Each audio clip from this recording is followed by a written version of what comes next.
जय जय नमस्तु नमस्तु नमस्तु। मंगलम भगवान वीरो मंगलम भूतमोगणे मंगलम कुंद कुंदाद्यो जयेन्द्रमोस्तु मंगलम। सर्वमंगल मांगल्यम सर्वकल्याणकारकम प्रधानम सर्वधर्माणां जैनं जयतु शासनं जैनं जयतु शासनं जैनं जयतु शासनं। नमस्मै साराय स्वानुभूतिया चकास्ते चित्स्वभावाय भावाय सर्वभावान्तरच्छिदे सर्वभावान्तरच्छिदे सर्वभावान्तरच्छिदे।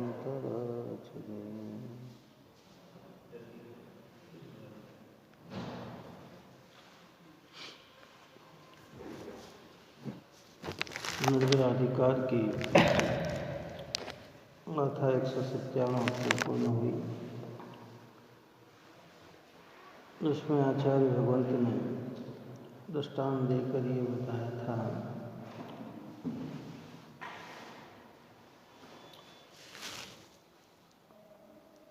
कि जैसे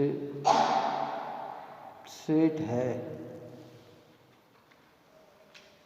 वह बाहर में कार्य करते हुए नहीं दिखाई देने पर भी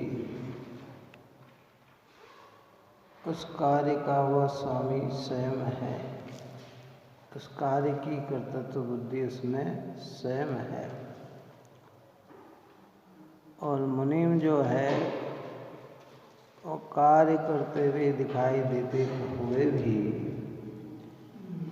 उस कार्य का स्वामी नहीं है, क्योंकि प्रकरण से प्राकरण की प्रक्रिया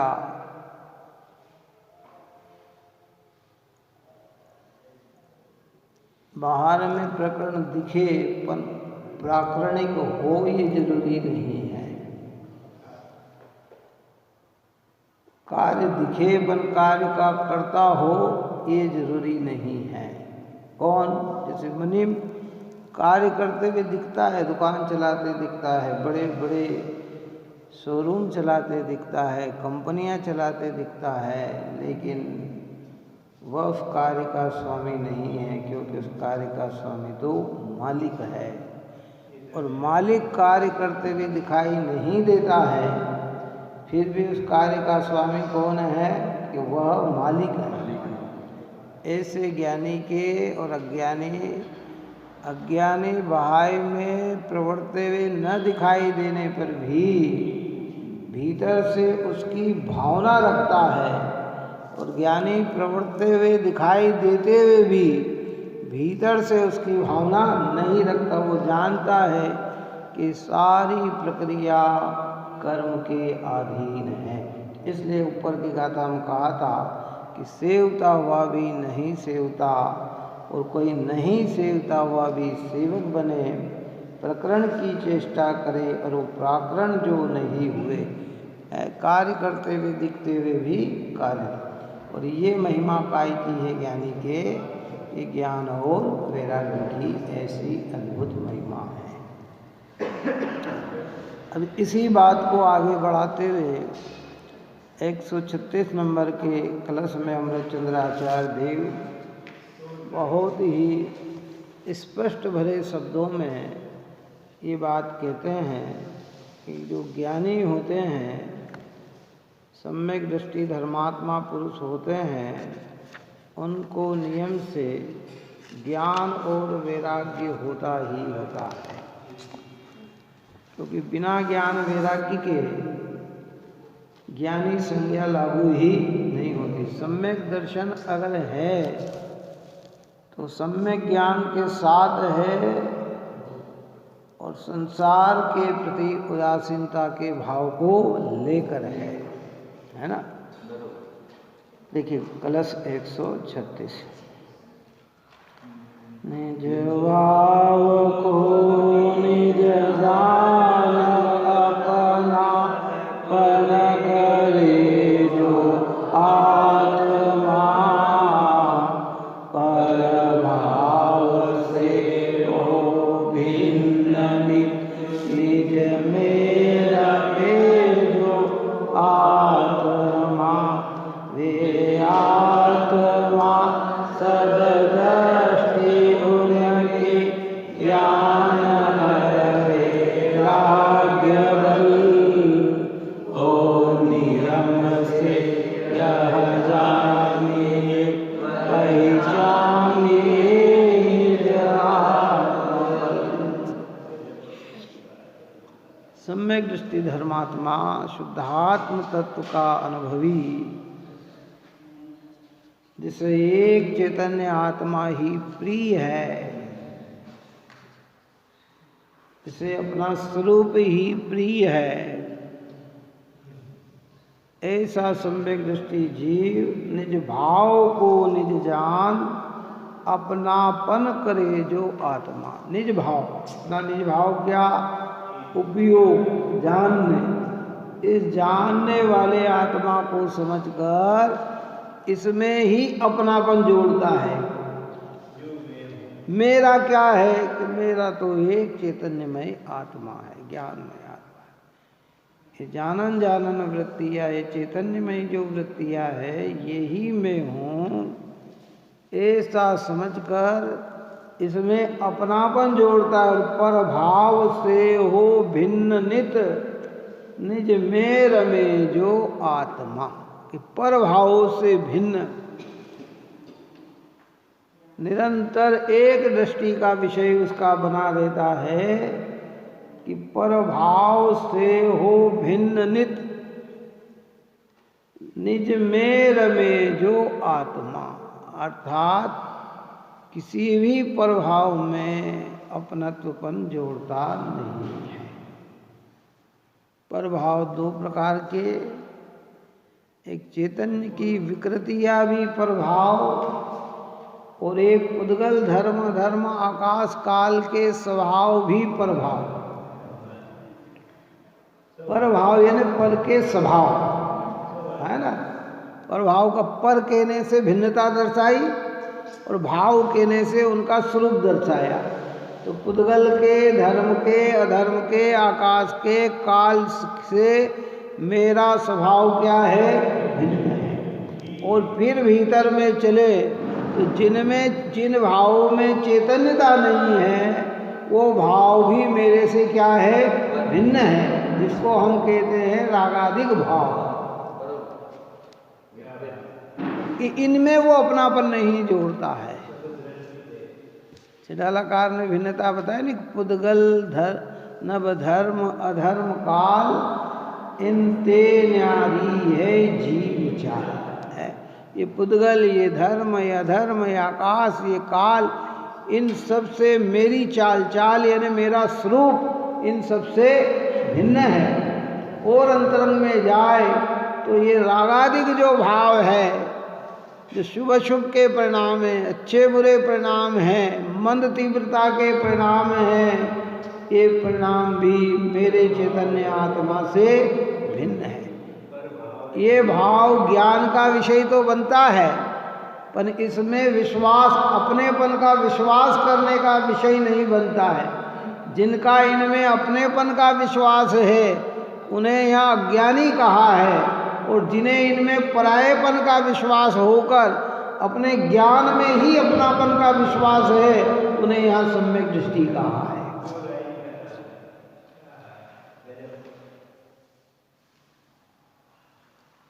वे आत्मा सददृष्टि उनके ज्ञान और वैराग्य बल के, वे आत्मा सम्यक दृष्टि होकर उनके ज्ञान और वैराग्य का इतना बल है, वो नियम से यह जानिए पहचानिए निज आत्मबल, कि उनके ज्ञान और वैराग्य नियम से ही होते हैं। किनके होते हैं? सम्यक दृष्टि, चाहे इंद्र हो, चाहे अमिंद्र हो, चाहे लोकांतिक देव हो, चाहे वह चक्रवर्ती हो, चाहे राजा महाराजा हो, चाहे नरक का नारकी हो, चाहे तिरंच हो, उन सब के अंदर ज्ञान वैराग्य नियम से होता ही है। ज्ञान का अर्थ क्या? भेदता का जानना, और वैराग्य अर्थात इनमें मेरा सुख नहीं है, ये सारभूत चीज नहीं है, ये सदा मेरे साथ रहने वाले नहीं हैं, ऐसा समझकर भीतर से उनसे उदासीन बना रहना, इसका नाम है वैराग्य। मिथ्या दृष्टि के, सम्यक दृष्टि के ज्ञान और वैराग्य शक्ति नियम से भौती होती है, ऐसे मिथ्या दृष्टि जीव के न तो ज्ञान होता है और न वैराग्य होता है। बिना ज्ञान के वैराग्य और बिना वैराग्य के ज्ञान अंध और पंगु है। ज्ञान नहीं तो अंध है और वैराग्य नहीं तो पंगु है। बात ही समझ में नहीं है। अंध है, समझ में क्या महत्व है उसका, उस वैराग्य का क्या महत्व है। आ जाता क्षण मां संसार सार है, ये वस्तु स्वरूप की कोई जानकारी नहीं। जरा सी प्रतिकूलता आई, सारी विपरीतता आई, थोड़ा सा ये मिला, अरे ये संसार धिक्कार है, संसार रहने लायक नहीं, ऐसा समझकर तत्व समझता नहीं है, तो कुछ समय परिणति में उदासीनता दिखती है, लेकिन जैसे जैसे अनुकूलता बनने लग जाती है कि फिर वो मग्न कहाँ हो जाता है कि उसी में हो जाता है। और वस्तु स्वरूप की जानकारी में आ जाए तो अनुकूलता बने तो भी भिन्नता पड़ी रहती है, और अनुकूलता न मिले तो भी भिन्नता पड़ी रहती है। इसलिए हमें ये बात सोचना, समझना है, विचार करना है, चिंतन करना है। नियम से होती है, सिद्धांत है, क्योंकि राग से उदासीन न आए, राग में आसीन रहे तो वैराग्य कहाँ से होगा। ज्ञान, उस ज्ञान को सम्यक ज्ञान नहीं कहा। इसलिए आप और हमारे यहाँ इतने ऊंचे ऊंचे दृष्टांत देते हैं कि सोदन में इंद्र भी मनुष्य जीवन पाने के लिए छटपटाता है। तो ये आप और हमारे जैसे मनुष्य क्या, हमसे तो करोड़ों गुना अनुकूलता उसको है। कितनी है? हमें तो सुबह पेट दुखे तो शाम को माथा दुखे, तो इधर ये है तो इधर उसको, जीवन में कोई तकलीफ नहीं है। हमें तो सुबह भोजन करे और शाम की चिंता बनी रहती है, शाम करे तो सुबह की चिंता बनी रहती है। उनको हजारों साल तक भोजन के विकल्प नहीं है।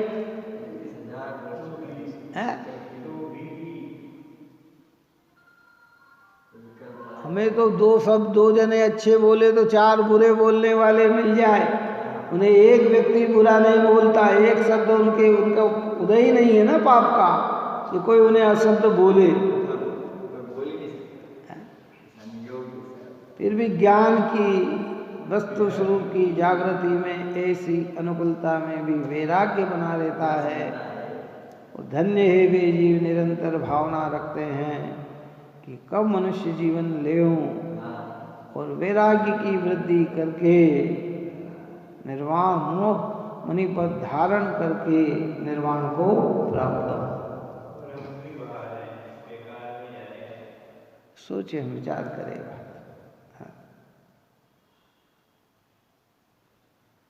हमें तो रागाशक्त हैं हम, विषयाशक्त हैं हम, मोहाशक्त हैं हम, इंद्रियाशक्त हैं हम, है? सारी चीजें हैं। तो कहते भाई ज्ञानियों की दशा ऐसी है। हो नियम से यह जानिए पहचान ये निज आत्मबल के भी नियम से ये जानकर आत्मबल को पहचानना चाहिए। देखिए श्लोकार्थ में कहते हैं सम्यक दृष्टि के नियम से ज्ञान और वैराग्य की शक्ति होती है। ऊपर कलश में ही कहा है कि सम्यक दृष्टते भवति नियतम ज्ञान वैराग्य शक्ति है। भवति यानी होती है क्या? नियम से काय की शक्ति? ज्ञान और वैराग्य की।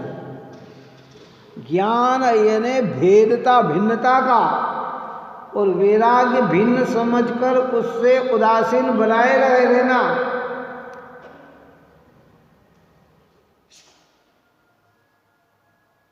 कल भी कहा था, पहले भी कहा था, रोज कह रहे हैं कि आचार्य हमें ये संबोधन दे रहे हैं कि बाह्य में जितना भी संयोग नो कर्म का है, चाहे वह संयोग थोड़े परमाणु का हो या वह चक्रवर्ती के वैभव का हो, शरीर के संयोग पैर का नख हो चाहे मस्तिष्क का केस हो, ये सब वृत्तियां कर्म की है। जिनको स्थूल शब्दों में कहें तो पुद्गल की है, गाय की है। ज्ञानी इन्हें पुद्गल की मानता है, हम इन्हें अपनी मानते हैं। हम अपने बल पर इन्हें उपलब्ध मानते हैं। ज्ञानी कहता है कर्म के संयोग में ये सब मिलते हैं।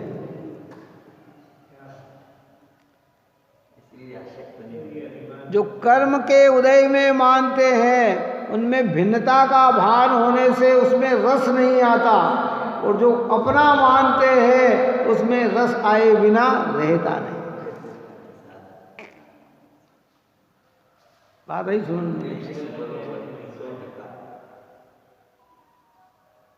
हम कहीं अच्छी जगह गए, बहुत बढ़िया गए, किसी की शादी में गए और उसने 5 स्टार होटल में ठहराया, सब अनुकूलता है, लेकिन साथ में हमें ये पता भी है क्या है, ये 1 दिन 2 दिन 3 दिन की व्यवस्था है। बोलो वो कौन सी चीज में अपनापन होगा, और उसको छोड़ते हुए कितने दुखी होंगे। 3 दिन बाद अगर उसको खाली करना पड़े 5 स्टार होटल का कमरा, तो कितने दुखी होके छोड़ेंगे ये बताओ।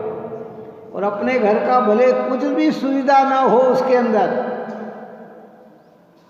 क्या, और उसे अगर छोड़ना पड़े तो दुखी होंगे कि सुखी होंगे? होंगे। घर की जगह हो, क्योंकि उसमें अपना अपनापन जुड़ चुका है। ऐसे ज्ञानी के इतने वैभव में भी संयोग जानकर उससे विरक्तता बनी रहती है, और हमारे पास कुछ भी नहीं है फिर भी उसकी पकड़ बनी हुई है। तो इसलिए रागी बांधे कर्म को और वैराग्यता मुक्ति लहे। सम्यक ज्ञान की इतनी महिमा है। परसों पहले रोज कहा था श्लोक बना कि महिमा सम्यक ज्ञान की, अरो विराग बल जोई, क्रिया करत फल भूंजते, कर्म बंद नहीं होई। क्रिया भी हो रही, फल भी भोगते दिखाई दे रहा है, लेकिन सम्यक ज्ञान की ऐसी एक अद्भुत महिमा है कि उसे कर्म का बंधन नहीं होता। ये ओरिजिनल ज्ञानी की बात चल रही है, दिखावटी ज्ञानी की बात नहीं चल रही है। हाँ, एक एक शब्द इसका मार्मिक है। शाब्दिक ज्ञानी से ज्ञान पना नहीं, हमने कह दिया ये पुद्गल है, नहीं ये सब भिन्न है, नहीं ये मेरे भाव नहीं है, मैं तो एक आत्मा हूँ, मैं तो एक उपयोग वाला हूँ, कि खाली शाब्दिक ज्ञानियों की ये चर्चा नहीं है।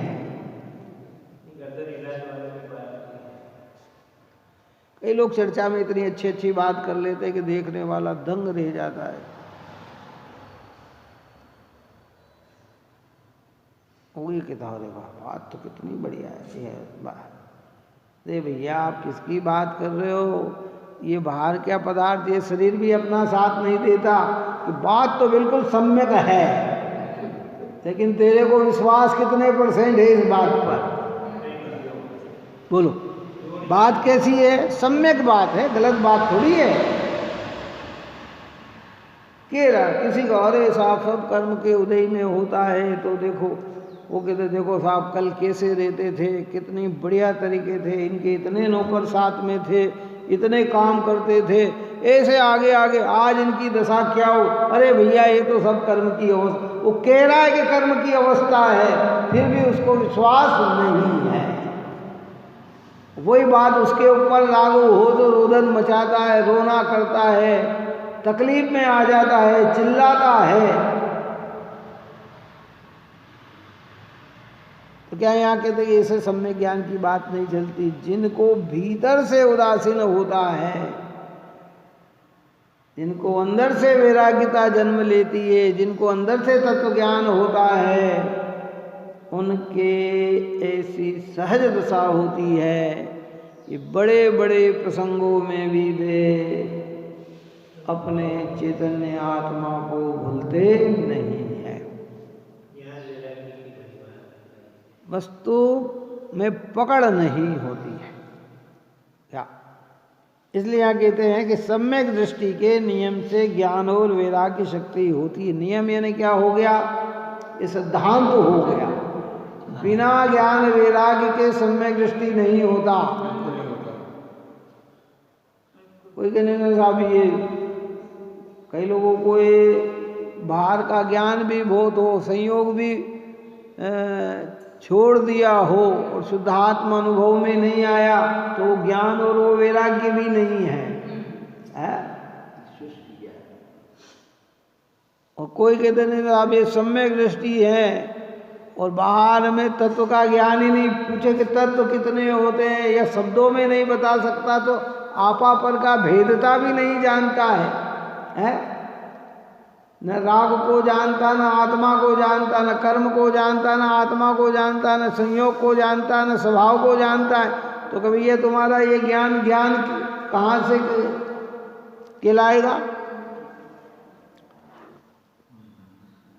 क्योंकि वह सम्यक दृष्टि जीव स्वरूप का ग्रहण और पर त्याग करने की विधि के द्वारा अपने वस्तु का यथार्थ स्वरूप अभ्यास करने के लिए यह स्व है अर्थात आत्म स्वरूप है और यह पर है, इस भेद को परमार्थ से जानकर स्व में स्थिर होता है और पर से राग के योग से सर्वत्र विषमता है। यह रीति ज्ञान वैराग्य की शक्ति के बिना नहीं हो सकती। महिमा सम्यक ज्ञान की अरु विराग बल जोड़। जैसे मोह की महिमा होती, मोह की महिमा में क्या कि सामने दिख रहा है कि एक, फिर भी मोह उछल उछल कर कहता है ये सब मेरा ही है। इसको कहते हैं मोह की महिमा। हम पाप में लगे हुए हैं, अंतरंग की आत्मा कह रही है कि ये पाप है, फिर भी मोह कह रहा है कि नहीं नहीं नहीं ये तो सब चलता है, होता है, रहता है। ये मोह की महिमा है। पुत्र कह रहा है कि तुम मेरे पिता नहीं, कोई नहीं हो, और फिर भी माँ पिता कह रहे नहीं मेरा ही बेटा है।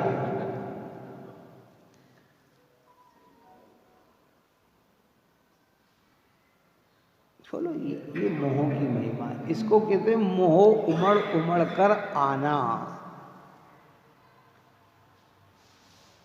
दिनवाणी माता हमें कह रही है कि तेरा चैतन्य के अलावा और कुछ भी नहीं है, फिर भी हमारा मोह उमड़ के नहीं सभी हमारे हैं। दिनवाणी माता कह रही तेरा सुख तुझ में ही है, फिर भी हमें लग रहा है कि पर में ही हमारा सुख है। जिनवाणी माता कह रही है कि सच्चे देव शास्त्र गुरु ही तेरे कल्याण में निमित्त बनेंगे, फिर भी हमें न जाने कहाँ कहाँ कल्पना हमारी बन रही है। तो कहते ये सब मोहों की महिमा है। काय की महिमा है कि ये मोह की महिमा है। ऐसे मेरा ज्ञान की महिमा है, सम्यक ज्ञान की महिमा है, अद्भुत प्रकार की महिमा है।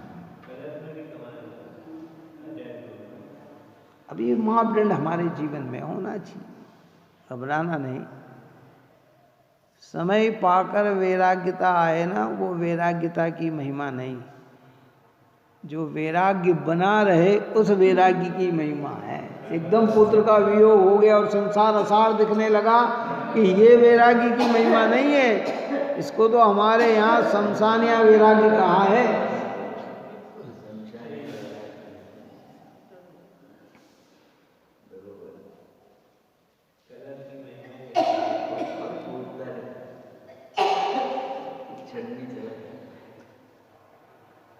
ये तो आता है, थोड़ी देर लगता है, फिर उसी में रत हो जाता है, फिर उसी में ये हो जाता है। दो शब्द किसी ने कठोर बोले, अरे इनकी निकटता नहीं, और वही दो शब्द हमारी प्रशंसा के करने लग जाए तो फिर हम वहीं के वहीं। ये राग देश से युक्त वैराग्य है, ये तो ऐसा वैराग्य नहीं है। अरे नहीं,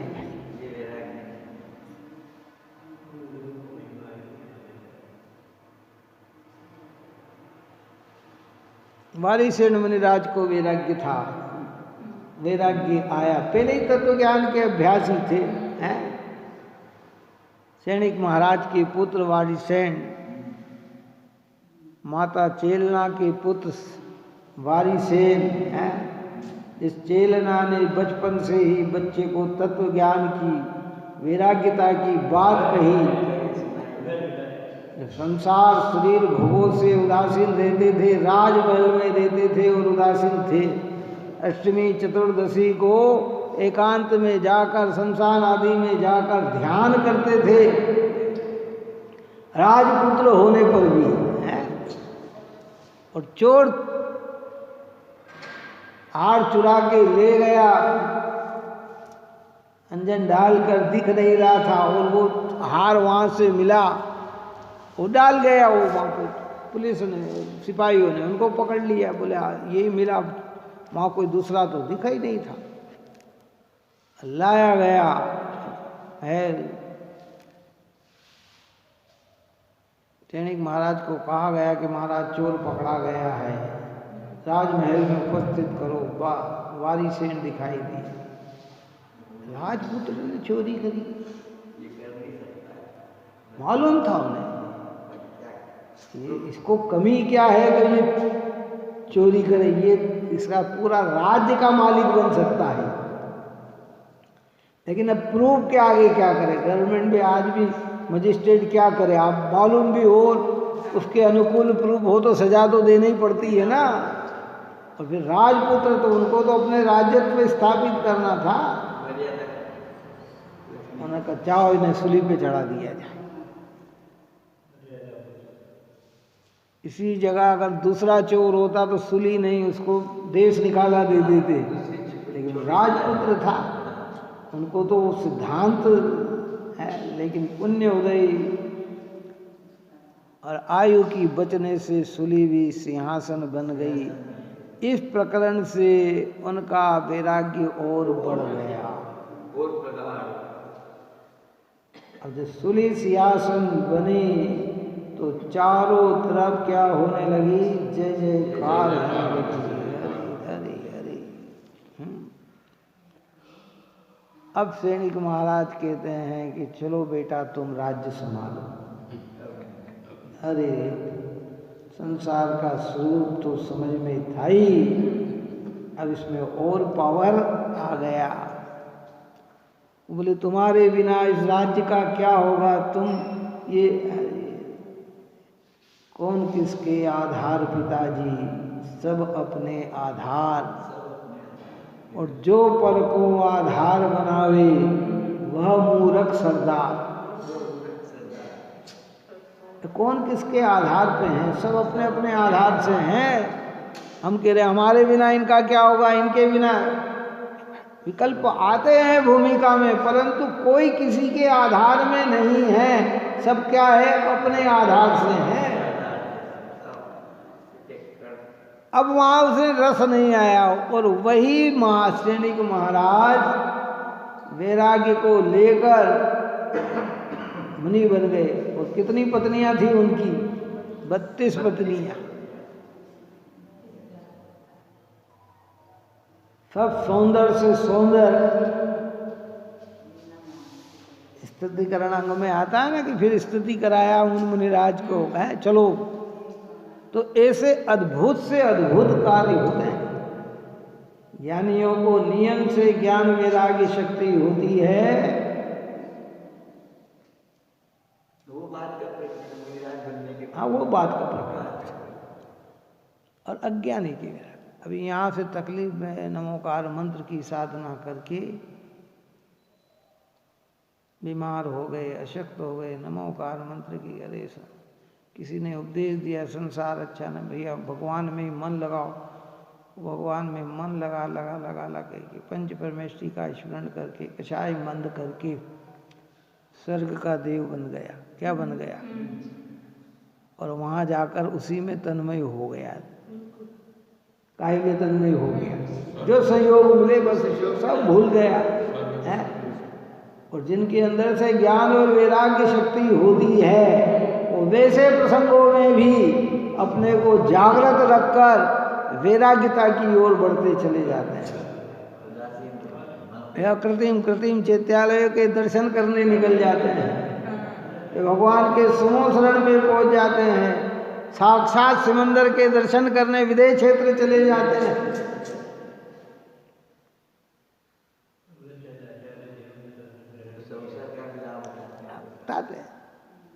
हमें तो प्रतिकूलता में भगवान, अनुकूलता में बस ठीक है। बाहर की चीज त्यागना, भीतर के परिणाम को समझकर तो सोने में सुहागा।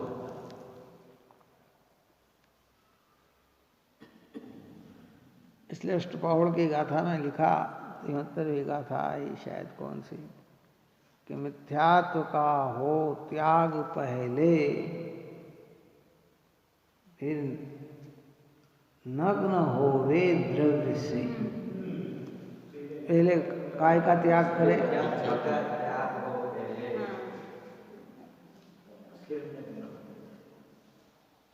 पहले काय का त्याग करना है। तो पहले ये भाव, सच्ची समझ का ज्ञान हमारा सम्यक बने, वैराग्य हमारा सम्यक हो, तो फिर नग्न होवे द्रव्य से, बाहर से सबका त्याग करें। और अगर ये नहीं किया तो ठीक है। तो अपन ने कहा ना कि क्या कहा, तन को जोगी सब करे, मन को करे न कोई, सहज विधि सब पाइए जब मन जोगी होई। सब सहज विधि मिल जाती है जब मन से भेद ज्ञान से उदासीनता आती है तो सब मिल जाती है। और सारे जगत तन को जोगी करने में लगे, बाहर का वस्त्र बदलना, संयोग बदलना, ये बदलना, वो बदलना, लेकिन मन फिर भी विषाशक्त ही रहता है, तो कहते हैं कि इससे कोई लाभ मिलने वाला नहीं। ऐसी बात कर सकता है तो बात है। कभी ऐसे यहाँ कहते हैं भाई, अंदर से विश्वास, दो चीज से प्रेम करें, बाहर में परमात्मा, भीतर में आत्मा, है ना।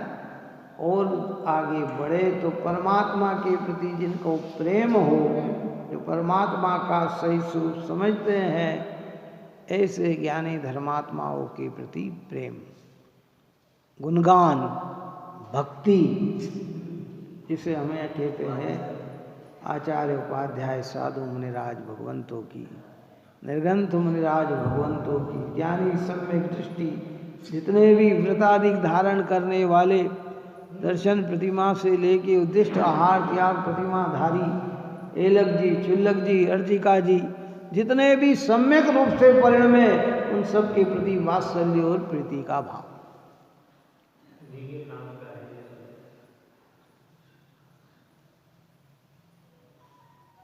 और ज्ञानी से ज्ञानी मिल जाते हैं ना तो विष से भी अमृत हो जाता है। कबीरदास ने बहुत अच्छा दोहा लिखा कि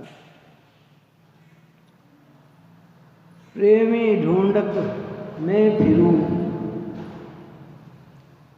प्रेमी मिला न कोई, और प्रेमी से प्रेमी मिले, विष से अमृत होई।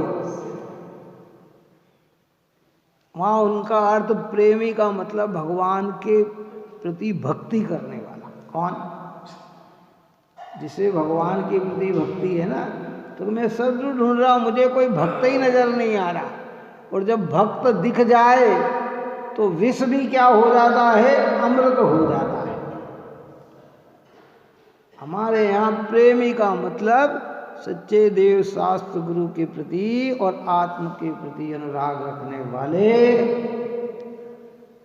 ऐसे जीव बहुत बिरले मिलते हैं। और मिल जाए तो जो हमारा जीवन विष का था वो अमृतमय बन जाए। क्या बन जाए? अमृतमय जीवन हो जाए। बाहर की जितनी भी व्यवस्था है वो विषमय जीवन है।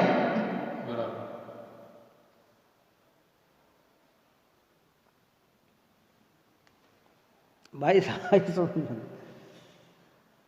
एक और तो बहुत अच्छी बात कही गुरु की भक्ति के लिए उसने कि यह तन विष की बेलड़ी,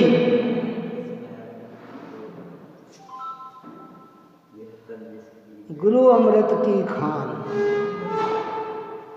क्या कहा? ये तन, तन यानी इंद्रिया संयोग, ये क्या है कि विष की बेलड़ी ये बढ़ रही है। ये विष की बेलड़ी क्या करेगी? दुख देगी ना। कि यह तन विष की बेलड़ी और गुरु अमृत की खान।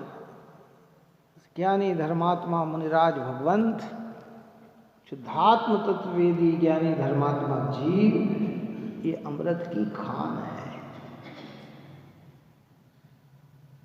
और शीश दिए और गुरु मिले तो भी सस्ता जान। पूरा समर्पण करके भी अगर गुरु की उपलब्धि हो जाए तो भी कहते तुमने सस्ते में सौदा कर लिया। बात ही समझ में नहीं है। ये तन तो विष की बेलड़ी है और गुरु अमृत की खान। हमें परोक्ष में आचार्य भगवंत कुंद कुंद की परंपराओं के सारे आचार्यों का योग मिला है।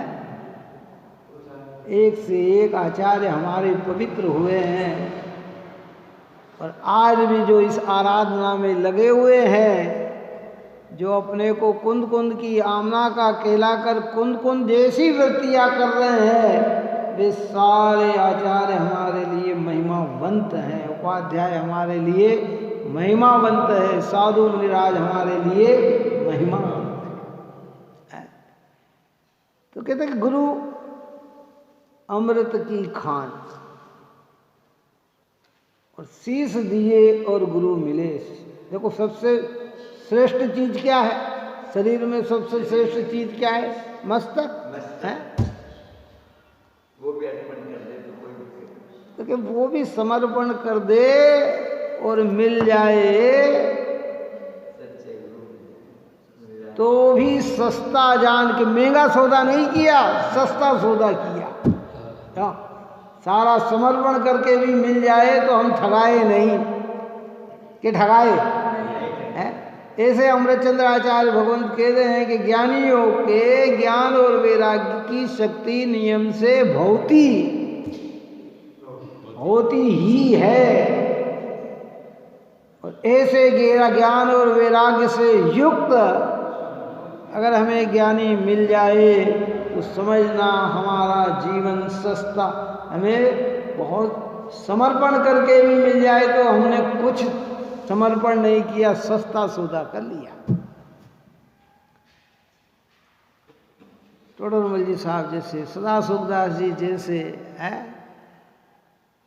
राजमल जी पांडे जैसे, जयचंद जी छाबड़ा जैसे, दौलत राम जी जैसे, धानक राय जी जैसे,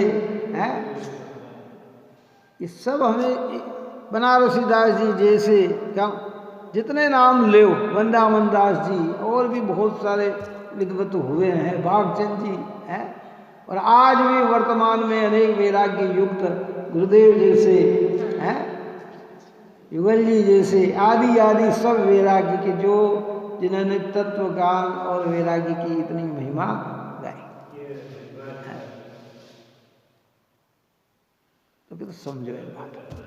और अनेक साधन जो हमारे ज्ञान का विषय नहीं है, सम्यक जितने भी हैं वे सब प्रशंसनीय हैं। नाम भले ले पाए या न ले पाए, लेकिन जिनमें सम्यक्त की आराधना की, जिनका बाह्य आधार सच्चे देव शास्त्र गुरु और निश्चय का आधार शुद्धात्मा, जिनको राग में सुख नहीं दिखता, राग में धर्म नहीं दिखता, ऐसे धर्मी जीव सब प्रशंसनीय हैं।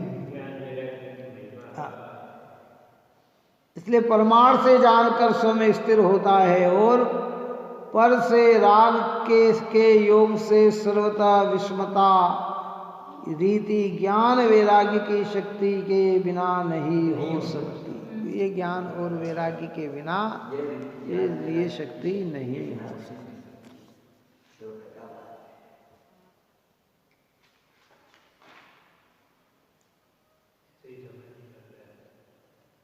बहुत शांति से समझ ले इस बात को। अद्भुत कलश अद्भुत है। वर्तमान में तो क्या गजब हो गया आचार्य, एक दोनों के बीच में 1000 वर्ष का गैप, जिनमें आचार्य कुंद भगवंत में और अमृतचंद्र आचार्य भगवंत के बीच में 1000 वर्ष का गैप। अमृतचंद्र आचार्य देव कुंद भगवंत क्या कहना चाहते थे उसके भाव को लाकर और उसको सरल बनाकर ऐसी अद्भुत चीज लाके खड़ी कर दी।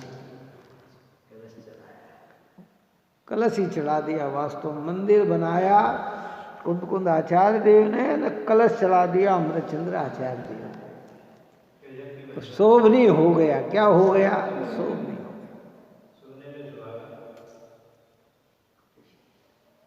इसलिए हमें भीतर से समझना चाहिए। भेद ज्ञान बनाए रखो। संयोग सारी नख से लगाकर केस तक, एक परमाणु से लेकर चक्रवर्ती के विभव तक, ये सब कर्माधीन वृत्तियां है।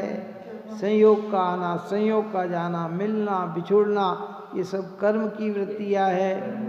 मेरी आत्मा की वृत्ति इसमें नहीं है। मैं तो जानन और जानने वाला हूँ। उस जानने के भाव को लेकर इनके प्रति जो उदासीनता बनी रहती है, उसका नाम वैराग्य है।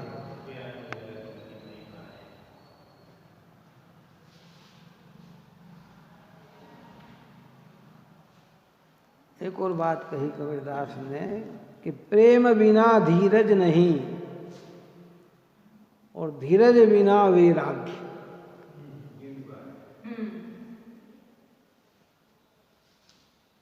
लौकिकता में भी धीरज कब आता है? जिस व्यक्ति के प्रति हमें अनुराग होता है ना, है किसी भी लौकिक हो चाहे, उनके प्रति अनुराग है। उनने कहा भैया देखो घबराना नहीं, 10 दिन बाद ये काम होगा, तो अपने वाले कह रहे हैं तो उनको धीरज बनी रहती है। क्या अगर प्रेम नहीं हो तो धीरज नहीं आता। माता के प्रति बालक का, छोटे बालक का प्रेम रहता है। बाप माता कहती है आज नहीं 10 दिन बाद देंगे तो है, नहीं तो उसको आकुलता बनी रहती है। यहाँ कहते हैं अगर सच्चे देव शास्त्र गुरु के प्रति आपका प्रेम है तो आपके मन में धीरज आएगा। अरे साहब इतना करने के बाद भी हमें तो शांति नहीं मिले। कह रहे भैया रुको, प्रेम रखो, धीरज सब आएगा, और धीरज आएगा तो वैराग्य आएगा, और वैराग्य और धीरज के बिना नहीं मिटे मन मनसा का दाग। ये धीरज और वैराग्य नहीं आए ना तो मन मनसा में जो हमारे दाग लगा हुआ है, मिथ्यात्व का भाव लगा है, ये मिटने वाला नहीं है। ये तब मिटेगा कि जब हमारा प्रेम और धीरज हमारे हृदय में होगा। सदगुरु बिन जाए नहीं मन मनसा का दाग। सच्चे गुरु के बिना ये मन मनसा में जो दाग लगा, मिथ्यात्व कछाई का जो दाग लगा है ना, ये दाग मिटने वाला नहीं है। पहले हम प्रेम उपस्थित करें जिससे धीरज की व्यवस्था बने, और धीरज पैदा हो तो वैराग्य हो, और जब ये हो तो सद्गुरु का समागम मिले तो हमारे मन में चलने वाले मिथ्यात्व कषाय का दाग भी निकल जाता है।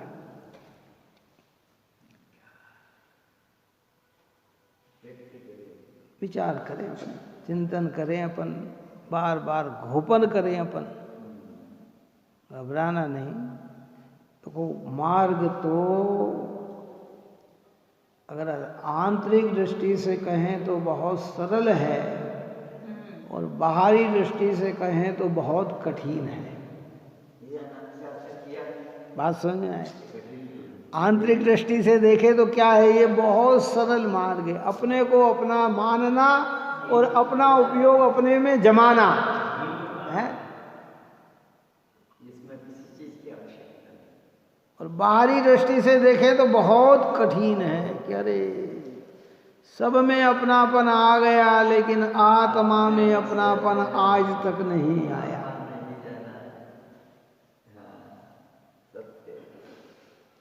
सब कर लिए लेकिन ये करना बहुत मुश्किल है। और अंतरंग की लगन बने तो इससे ज्यादा सरल और क्या हो सकता है? कोई सरल।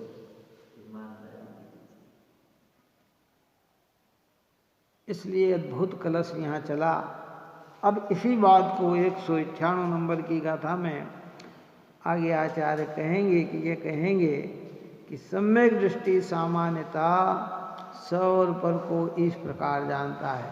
सामान्यता कैसे स को जानता है, कैसे पर को जानता है, इसकी चर्चा आगे 198 नंबर की गाथा में अपन कल करेंगे। आप और हम सभी जीव निरंतर भेद ज्ञान को प्राप्त होते हुए ऐसे पवित्र जिनेंद्र भगवान की आराधना में, जिनवाणी माता की आराधना में, निर्ग्रंथ मुनिराज भगवंतों की आराधना में लगे रहें और अपने परिणाम को निर्मल बनाएं। यही मंगल हो। सहिजानंदे शुद्ध स्वरूपी अविनाशी आत्मस्वरूप। सहिजानंदे शुद्ध स्वरूपी अविनाशी आत्मस्वरूप। सहिजानंदे शुद्ध स्वरूपी अविनाशी आत्मस्वरूप। निज निज निज में बतावे यह अनंत उपकार है, उसके लिए जिनवाणी माँ को वंदना शतवार है, वंदना शतवार।